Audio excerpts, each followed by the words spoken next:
Township Entrepreneurs Stories is a web series proudly brought to you by T. We profile small businesses nationwide that are providing services and products ekasi. My name is Busisiwe Mqangxela. I'm an organic farmer at Cambridge, and I started organic farming because I am conscious of the health of the people and the environment, and also I would love to be an employment creator. So I have got these three products in front of me, which is cancer bush infused with rosemary that we plant at the farm and process at the farm.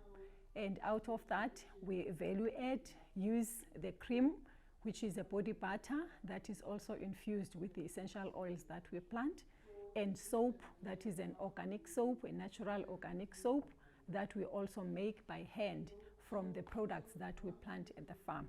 The cancer bush tea is 60 Rand for now, the box of 20 tea bags, and the ointment is 200 Rands in this bottle, and the soap is 40 Rand. And my contact details on Facebook, I am Busisiwe Mqangxela, and then you can contact me there.